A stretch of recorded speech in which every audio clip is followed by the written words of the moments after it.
Okay. Unfortunately, we lost a long time today, so I have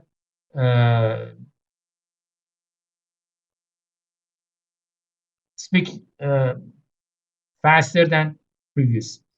In the last session, we talked about circuit switching, and we say that okay, in computer networking, in computer networks, we are using packet switching. When the network gives a user's message, the network breaks the message and put each of those chunks into a packet. The packet will send over the network, and each packet is processed separately from the other packets. But another alternative for packet switching is circuit switching. In circuit switching, we have to create a circuit between the source and destination. Firstly, we have to create a circuit between source and destination, and then we send the data over the circuit, over that circuit. That circuit is not shared, it's dedicated. It means that if I have a circuit, nobody can use it, even if I don't use it. Even if I don't use it, nobody can use it. Just I can. So I have to pay for that circuit. So this strategy is not cheap.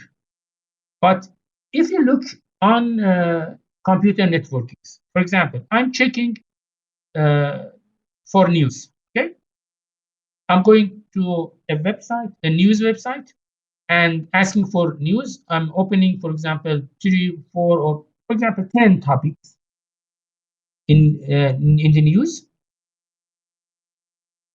Okay, and I'm clicking on them. Okay, open in new tab, and after that, after opening some news, I'm starting to read them.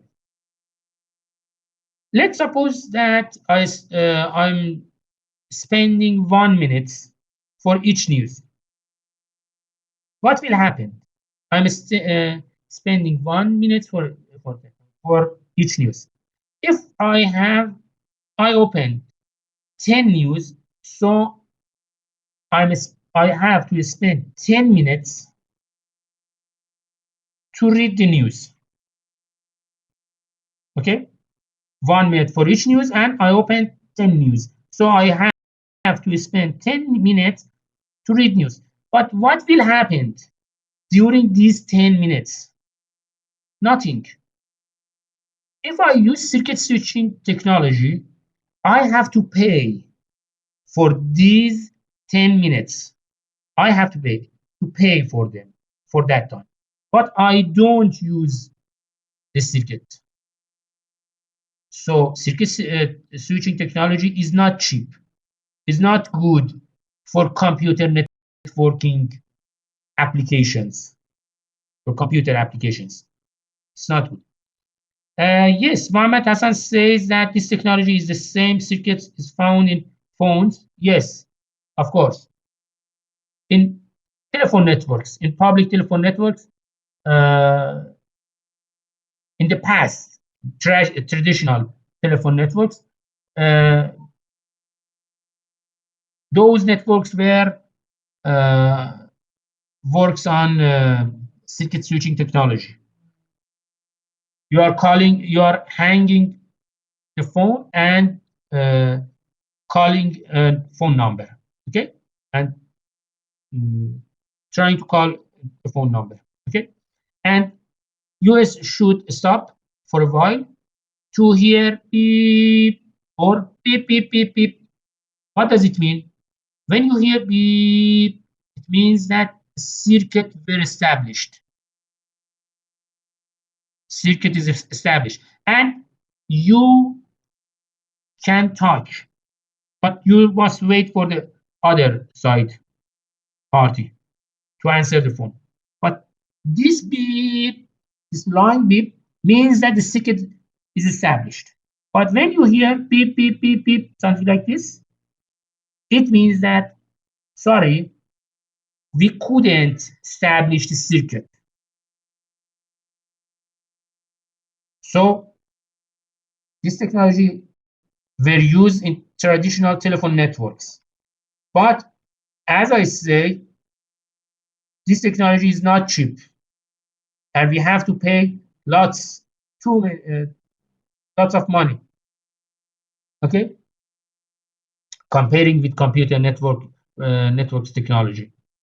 Okay, in circuit switching, we need to create a circuit. But how? How we can create this circuit?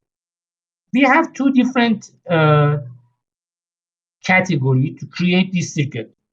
The first category is dedicated to frequency division multiplexing, or FDM. In FDM, for each circuit, we allocate a dedicated frequency range.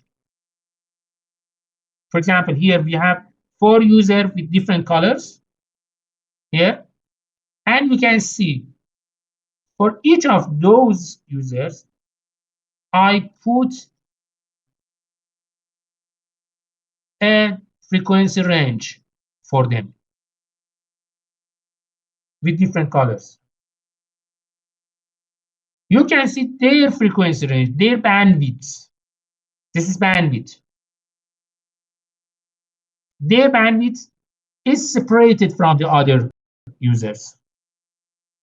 So we divide the frequency bands for each user.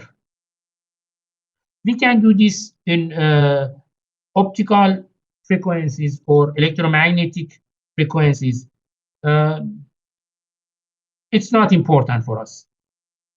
But the only things that is important for us is that each user has its own, its dedicated bandwidth. For example, TV channels, radio channels. If you want to hear a specific radio channel, you should change the frequency of your receiver to that channel to hear the voice. If you want to watch a TV channel, you should change your frequency to frequency of that channel, that TV channels. So this is frequency division. But today, mostly we are use time division multiplexing. In time division multiplexing, instead of dividing a frequency between some users, we divide the resource, the network resource, according to time divisions. We divide the time. For example, we say, okay, the first time slot is dedicated to the user 1. The second time slot is dedicated to user 2. The third, user 3. The fourth, user 4. The fifth, user 5. And so on. For example, when we are talking about class scheduling in our course in the university,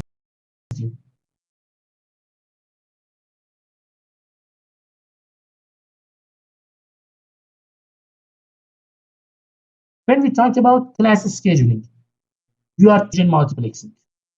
Okay, this class would be held between 30 to 70.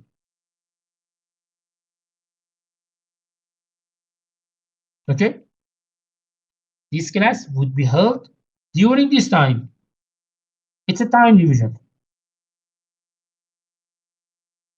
This class is restricted into a specific time.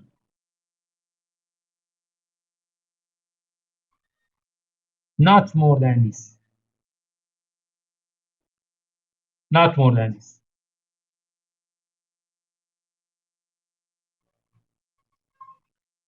This is time division. So firstly, we should define a time window and, for example, a day in our class scheduling. Our time window is a day, okay? And then we divide that time window into some slots, some time slots. And then we can assign those time slots to different users.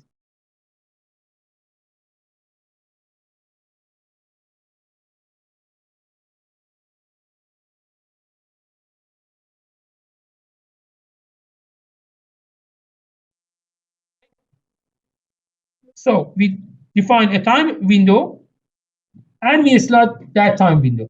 Then we can assign those time slots to different users. This is time division. Uh,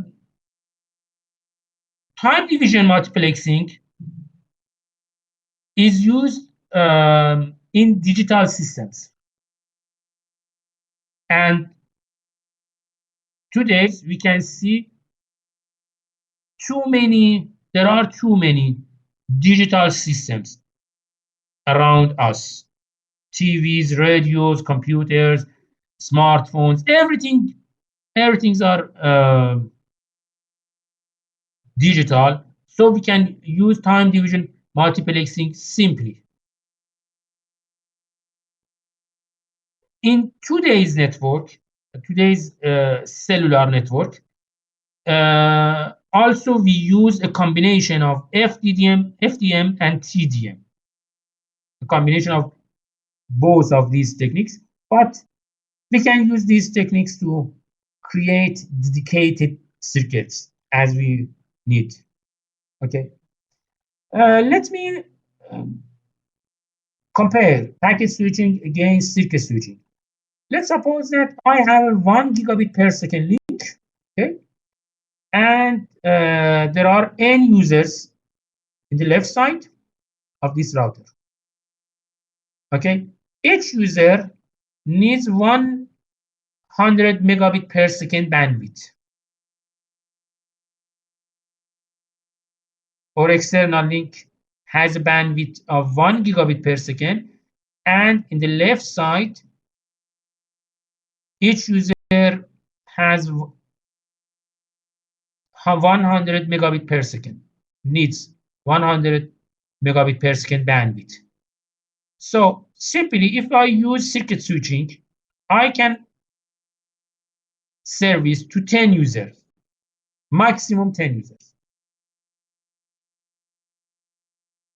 Each of those users needs 100 megabit per second, and I have 1 gigabit per second. So simply in circuit switching, I can service to only 10 users, not 11, 12, or more. Just 10 users. There is no space for the rest of users. But when we use packet switching, for example, let's suppose I have 35 users.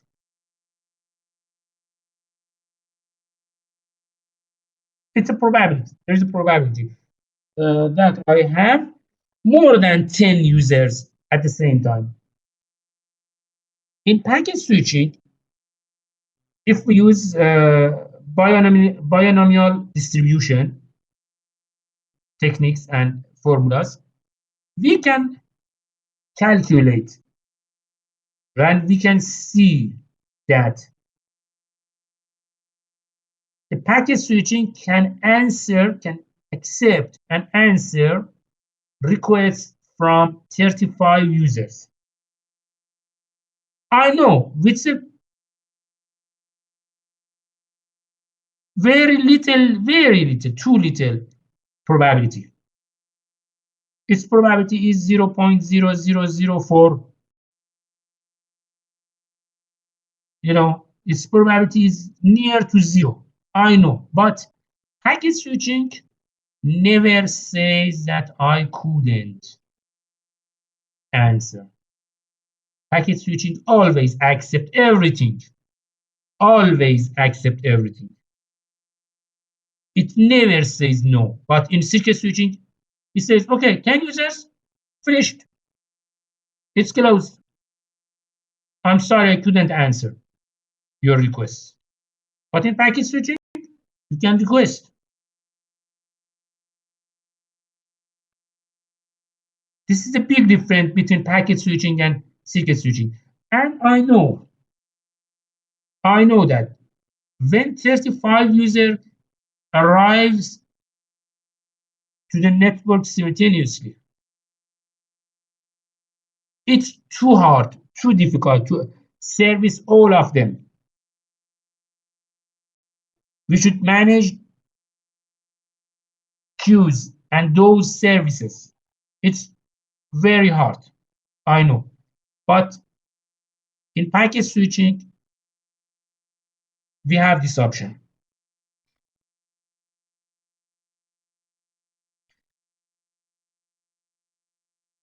When we use packet switching is great for burst data. What does it mean? Burst data means that I need to send a huge amount of data in a short period of time. For example, I'm trying to upload or download a file, a large file. For example, a file with 100 megabyte size. Okay, but at this time I need to download it. Not in the past, no in the past, not in the future. At this time I need. This is a burst data. I need a big bandwidth for a short time. This is burst data. In packet switching, packet switching can answer my request because all of resources are shared and there is no call setup. It's simple. Just send them on the network. But I know that packet switching technology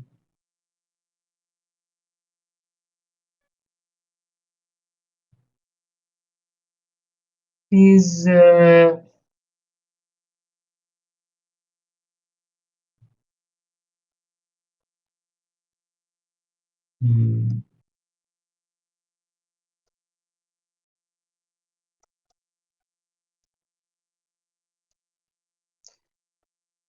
it's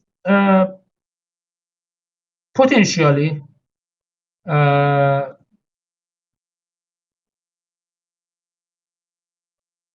can go through the congestion situations. During congestion, it means that my queues are full. All of queues are full. So packet delays are too long and maybe some packets became lost. My buffers became overflow. Okay. So congestion is possible in packet switching. So we need other extra protocols to keep reliable data transfer, to control congestion, and so something like that. But we know that it's simple, it's cheap, and it uses resource sharing. And now I am saying that congestion is an important topic in packet switching. So what can I do to solve the congestion problem? Because when the congestion happens in the network, quality of service will lose quality of service in network. It means that you cannot hear my voice correctly. This is quality of service. If you hear my voice correctly, this communication service, this distance learning service is good. It has quality. But if you hear my voice in cutting manner, its quality is not good. So we have to be care about quality of service. What we can do, we know that in circuit switching, we reserve dedicated circuits for users. So we can guarantee quality of service in network, in circuit switching networks. So one answer is this. Okay,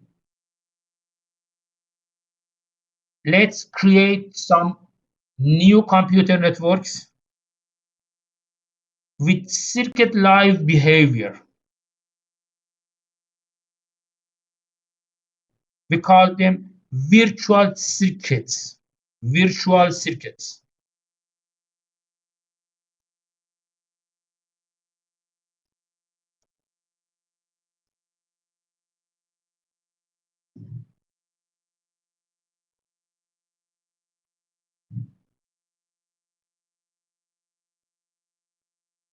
Virtual circuits. We create something near to circuit switching and packet switching. We will talk about them in the future. Okay. Let me go forward during the course. We say that internet is a network of networks.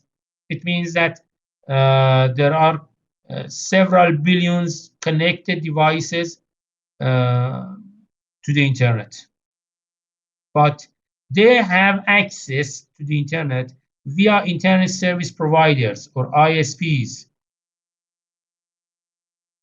So when we talk about ISPs, ISP means that a bridge, a network, a company which it brings me connections to internet. Okay, access I am connected through to the internet through access ISPs.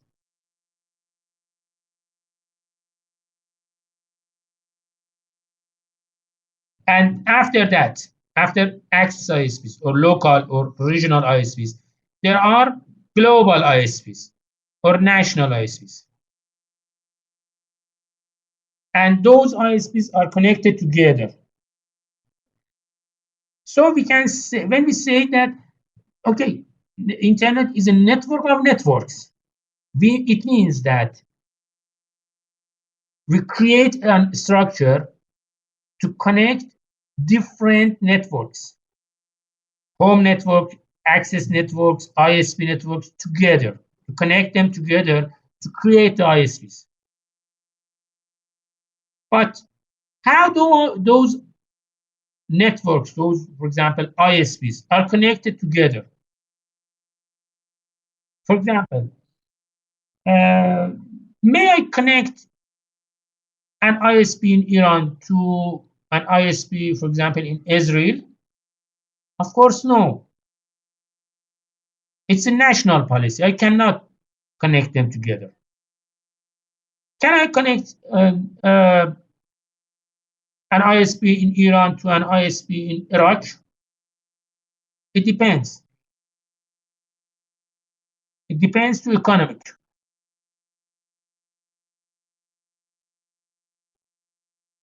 If from economic aspect, if it has some profits, they can connect together. If it has not, they don't connect together. So when we talked about connections between different networks, moving from one network to another network, these connections, these relations are very complex. We cannot talk about those relations, those connections simply. There are several economics or national policies and something like that. for each of those connections, especially when two countries decided to connect together via an internet infrastructure. So those connections are not simply. Look at this slide. There are millions of ISP access ISPs all around the world, millions of them. If I connect them directly, if I connect each of those ISPs together, directly together, I cannot handle it, because if there are n ISPs in the world, I need n in power of 2 connections to connect them directly. That is impossible. This idea is not scalable.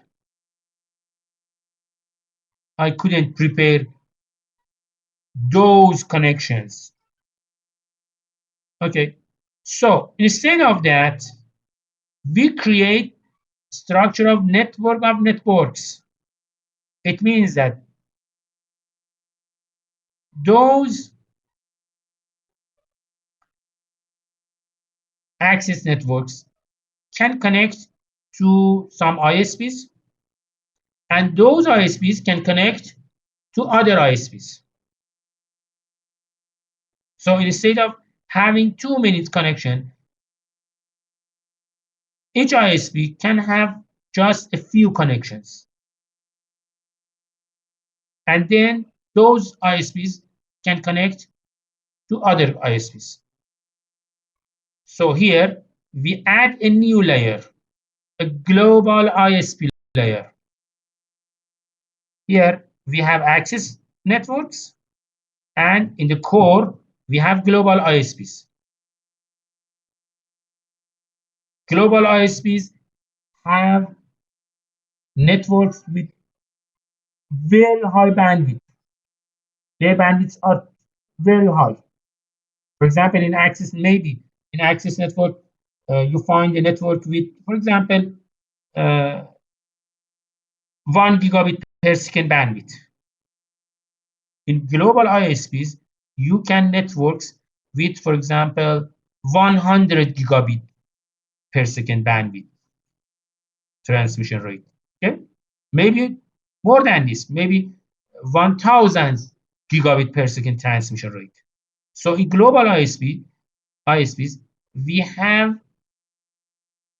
a few routers, a few powerful routers, few big powerful routers. They should handle too many data in a few milliseconds. So we can create something like this.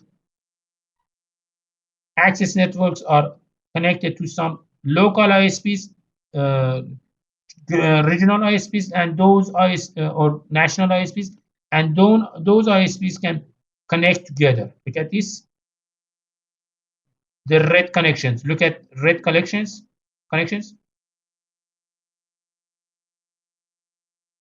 Global ISPs or national ISPs can connect to other national ISPs through these red lines, through these red connections. They can use peering links, connect directly together according to some agreements. They can use peering links. When we use peering links, it means that I will handle your traffic and you will handle my traffic, and there is no money in this area. There is no money because I'm handling your services, your traffic, and you are handling my traffic. So there is no need to pay money But we can use another type of connections here. Internet exchange points, or IXP. In IXP, we have some special places in the internet exchange point, that ISPs can handle their traffic according to some prices. They should pay. Okay, I'm serving you with these prices. I give you a price list, and I can service you with this price list. Okay, this is internet exchange point. And in internet exchange point, we can manage connections. In peering links, we don't manage connections. We just service the traffics. But in IXP points, we need to manage them. Okay, even an IXP can be connected through several ISPs. And during these times, after 2000 years, we can see that big companies such as Google, Microsoft, Amazon, Akamai, and something like that, big companies provide some content provider networks. In their networks, they gather a huge amount of contents in different data centers. So they provide a new networks, a new kind of networks. We call it content provider networks. Or in content provider networks, we know that, for example, in Google, we know that there are too many requests to those special networks each day. Millions or billions of connections at each day are requested to those content provider networks. So content provider networks are special places, are special cases in computer networks, because we know that a huge amount of bandwidths are ended or are started to or from these networks. It's very important. There are millions or billions of requests that are going toward Google data centers or are started from Google's data centers. So those networks are very special. So we should be care about content provider networks. And you see that, for example, Google or Microsoft or other Sony or other companies are scattering their networks all around the world.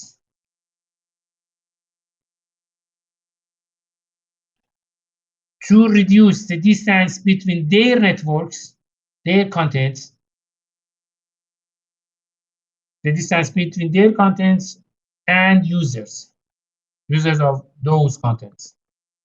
They try to scatter reduce this distance for better service. Okay,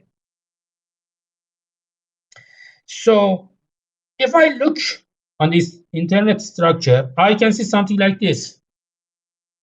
I'm connecting through access ISPs. Those access ISPs can connect to regional ISPs, and those regional ISPs can connect to tier 1 ISPs. And tier 1 ISPs can connect together. And you can see here, for example, Google. It's a content provider network. Although it's not an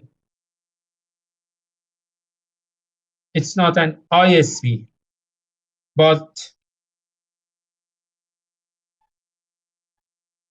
the content provider network of Google is very large. So you can see Google stands in the same level of tier 1 ISPs in the internet. At the same level. And here you can see IXP exchange points, internet exchange point. Here, the relation between tier 1 ISPs, the relation between them is through peering links. Tier 1 ISPs are connecting together through peering links. But when they connect, so their links are free. But when they connect to other tiers of ISPs, they give money. They ask for money. Look at this. There are some IXC points. Here, they can ask for money. Who are tier 1 commercial ISPs? There are just a few ISPs in the tier 1. For example, level 3, Sprint, AT&T, NTT. There are just a few tier 1 ISPs in the world.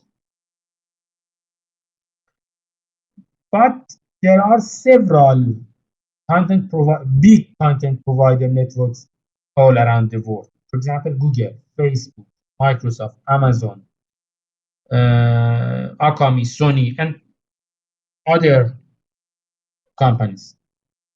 And you can see content provider networks stand at the top level of structure of internet. Here at this level, they can use links with very high bandwidth. It's very important. They can, at this place, they can use high bandwidths. They are connecting to very high bandwidth links in the internet. Okay, the time is over. Thank you for joining the class, and again, I'm sorry for the delay. Is there any question?